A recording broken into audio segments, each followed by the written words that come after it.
এই যে বিশাল এক নৌকার শেপ দেখতে পাচ্ছেন, এটি নূহ আলাইহিস সালামের নৌকা।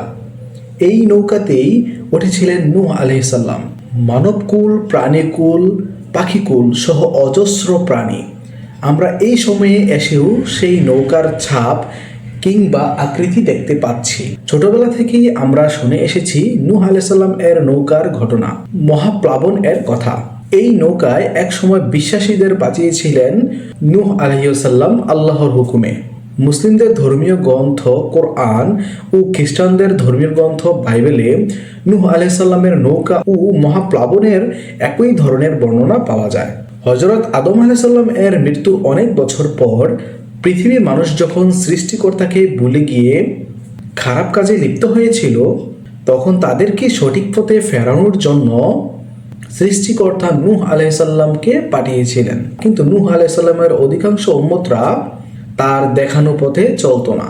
ঠিক সেই মুহূর্তে মহান সৃষ্টিকর্তার পরিকল্পনায় এক মহাপ্লাবন আসে।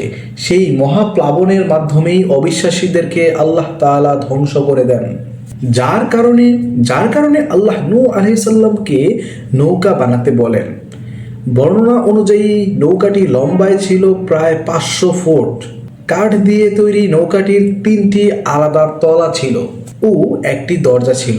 পশু পাখির মধ্যে নারী ও পুরুষ মিলিয়ে জোড়ায় জোড়ায় তোলা হয়েছিল। এরপরে শুরু হয়েছিল মহাপ্লাবন। প্রায় 40 দিন 40 রাত মুষলধারে এভাবে বৃষ্টি হয় এবং তলিয়ে যায় গোটা পৃথিবী। এছাড়া 150 দিন নৌকাটি ভেসে বেড়ানোর পর নূহ আলাইহিস সালামের নৌকাটি জুদি নামের এই পর্বতে এসে থামে।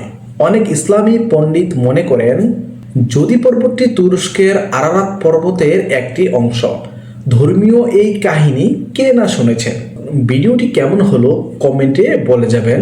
চ্যানেলটি সাবস্ক্রাইব করতে ভুলবেন না। পরবর্তীতে আপনার কোন বিষয়ে ভিডিও প্রয়োজন অবশ্যই কমেন্টে বলার চেষ্টা করুন। আল্লাহ হাফেজ।